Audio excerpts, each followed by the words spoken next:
So Paul stands to address the people. He says in Acts 17, "Men of Athens, I perceive that in every way you are very religious." Now, let's just stop for a minute and recognize you can be very religious and not worship God.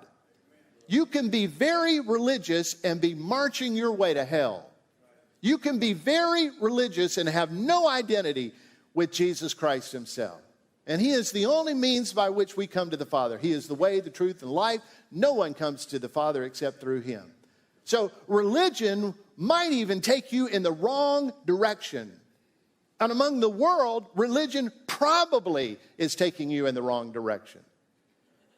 So he says, "I perceive that you are very religious, for as I passed along and observed the objects of your worship, I found also an altar with this inscription, 'To the unknown God.'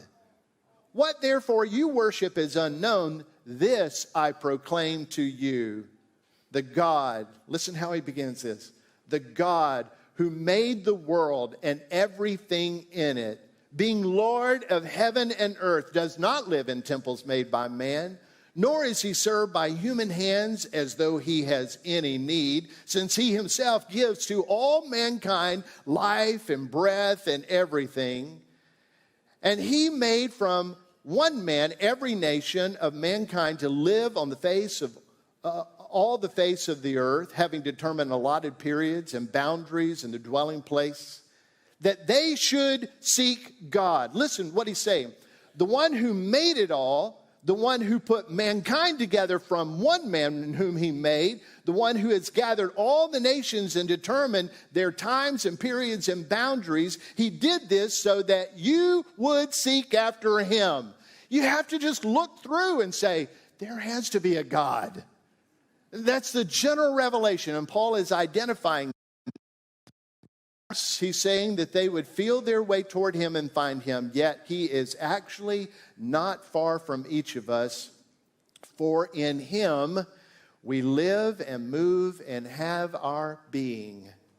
Now listen to this. Paul, with simple and direct proclamation to the Areopagus, concludes some things about worship that you and I should take home today. Worship the Lord only, he is saying. For he alone is the creator and the sustainer. He made the world and everything that is in it, and all mankind and life and breath and everything else. Worship the Lord because he is the creator and the sustainer. Listen, for you and me, worship the Lord because God has given you breath by which to worship today. You say, oh, my life is difficult. I'm in trouble, or I have this going on or that going on. Worship the Lord with whatever capacity he's given you to worship him. Because he is the creator and the sustainer of your being. Worship him. And worship him because he has provided for all your needs. Oh, but I have this one and that one. Forget your wants. Worship God because he has provided for your needs.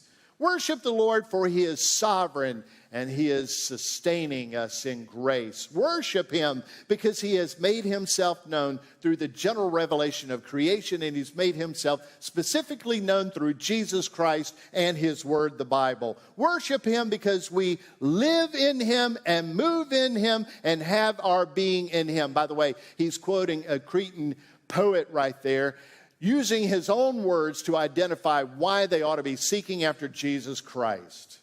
Worship him, he's saying, because he is creator.